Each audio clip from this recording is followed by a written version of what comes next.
Assalamualaikum warahmatullahi wabarakatuh. Terima kasih udah klik video ini. Saya bukan sebagai YouTubers maupun konten kreator, tapi di sini saya sebagai mahasiswi. Di video ini, saya akan melaksanakan pekerjaan saya. Apalagi kalau bukan mengerjakan tugas. Saya mau ngebandingin, kira-kira perusahaan mana sih yang mau recommended buat mengikut sertakan kepemilikan modal kita di sana. Karena saya suka sama alat berat, saya mau ambil perusahaan yang bergerak di sektor industri alat berat. Iya, ekskavator, dump truck, forklift, dan kawan-kawannya. Oh ya, sebelum itu, saya udah bikin perbandingannya. Hasilnya, kayak gini. Yang pertama ada Hexa. Hexa itu kode saham untuk PT Hexindo Adi Perkasa Tbk. Buat kalian yang belum tahu, Hexindo itu perusahaan distribusi tunggal merek Hitachi. Gak cuma distribusi, mereka juga melakukan assembling dan servis di Indonesia. Jadi gak usah heran kalau hampir 50% sahamnya itu punyanya Hitachi. Tahu kan produk-produknya Hitachi? Yang ini nih. Nah, rencananya saya mau pilih Hexindo. Oke, lanjut. Yang kedua ada UNTR. UNTR itu simbol atau kode saham milik PT United Tractors Tbk. Sudah berdiri mulai 1970-an loh. UT ini sudah jadi perusahaan kelas dunia, khususnya di bidang alat berat, pertambangan, dan energi. UT ini salah satu member dari PT Astra International Tbk bersama dengan PT Pama Persada Nusantara, PT Universal Teknoreksa Jaya, PT Komatsuri Manufacturing Asia, dan lain-lain. Tentu dengan brand-brand mereka yang udah mendunia, kayak Komatsu, Tadano, dan Scania. Karena member dari Astra, makanya 59,5% dari total saham adalah milik Astra. Kita lanjut ke Kobex. Kode saham ini milik PT Kobexindo Tractors Tbk, yang mana ia adalah anak perusahaan dari PT Kobexindo Investama dengan kepemilikan saham mencapai 88,42%. Perusahaan ini juga distributor merek-merek ternama, kayak Dosan, NHL atau biasa dikenal dengan Terextract, dan Tata Dewu. Dan yang terakhir ada INTA, yaitu kode saham milik PT Intelakopenta Tbk. Biasa dikenal sebagai induk perusahaan dari PT Intelakopenta Prima Service atau IPPS. Juga sebagai distributor alat berat milik Volvo. Udah kenal dong, yang ini nih. Sudah pada kenalan kan? Kita lanjut ke perbandingan. Oke, dari sini aja udah bisa kelihatan kan ya, perusahaan-perusahaan mana aja yang mesti dieliminasi. Kita lihat dari DR dulu aja deh, sesuai sama pembahasan materi.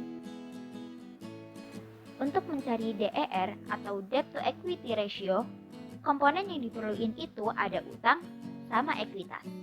Dengan kata lain, DER itu pengukuran kinerja perusahaan dengan membandingkan total utang dengan total ekuitas yang dimiliki perusahaan.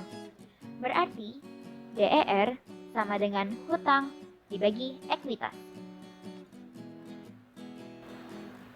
Ini adalah laporan posisi keuangan PT Hexindo tanggal 30 September dan 31 Maret 2019. Ini tuh laporan semesterannya PT. Kita lihat di sini. Total utang pada tahun berjalan adalah senilai 149.321.977 US dollar atau senilai 2.090.507.678.000 rupiah. Sedangkan untuk ekuitas, cara menghitungnya adalah 162.439.898 US dollar ditambah 169.289.200 US dollar dibagi 2.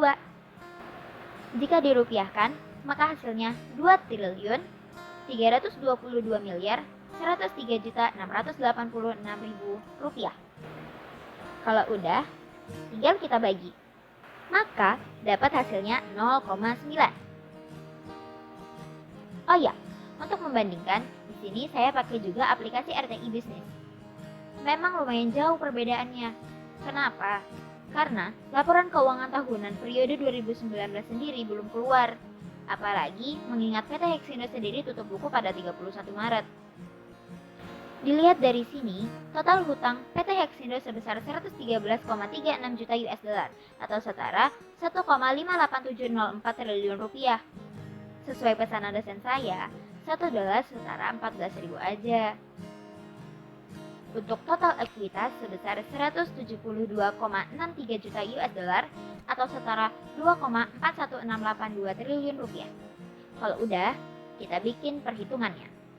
1.587.040 juta rupiah dibagi 2.416.820 juta, maka dapat hasilnya 0,65 kali.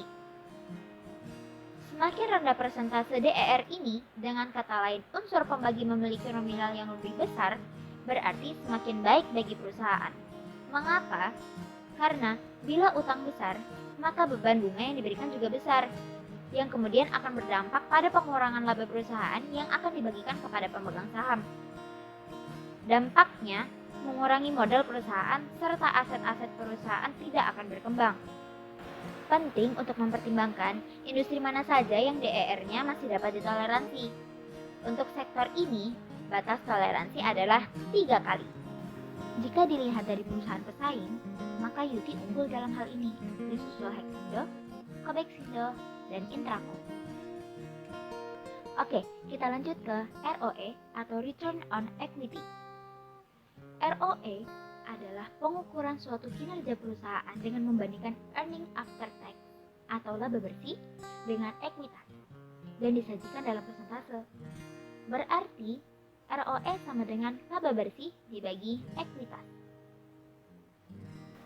Kita bisa lihat di sini, laba bersih perusahaan itu 23.230.840 US dollar atau setara 325.231.760.000 rupiah dengan ekuitas yang sama 2.322.103.686.000 rupiah.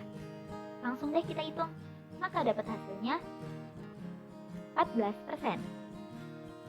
Katanya ROE yang bisa dipertimbangkan oleh investor itu yang lebih dari 10%. Itu berarti semakin besar atau tinggi persentase ROE menandakan semakin baiknya perusahaan. Oke, kita bandingin lagi. Wah, ternyata yang paling tinggi Yuti, sedangkan Hexindo ada di posisi kedua, disusul Cobexindo dan Intraco. Oke, kita lanjut ke EPS atau earning per share. EPS adalah laba bersih per lembar saham. Kalau sebuah perusahaan punya EPS yang tinggi, itu berarti perusahaan tersebut punya banyak uang yang tersedia, baik untuk diinvestasikan lagi atau dibagikan ke pemilik saham dalam bentuk dividen. Oke, kita coba bandingin lagi. Di sini ternyata Yuti lagi yang ada di posisi pertama, disusul Hexindo, Cobexindo, kemudian Intraco. Yang terakhir, cocok banget buat para dividen hunter, yaitu dividend yield. Dividend yield itu perbandingan antara jumlah dividen yang dibagikan perusahaan dalam setahun dibandingkan dengan harga sahamnya. Semakin tinggi dividen yield, maka semakin bagus. Dari tabel, kita bisa lihat di urutan pertama ada Hexindo, kedua Yuti, sedangkan dua lainnya tidak ada. Sampai sini udah bisa ditarik kesimpulan kan? Ternyata dari keempat perusahaan ini ada 2 perusahaan yang menonjol. Beberapa rasio berpihak kepada salah satu perusahaan. So, kalau kalian jadi saya, mau pilih yang mana? Buat tanam sahamnya. Terima kasih udah nonton video ini sampai habis. Tetap semangat menjalani aktivitas. Excavator dan kawan-kawan pamit undur diri. Wassalamualaikum warahmatullahi wabarakatuh.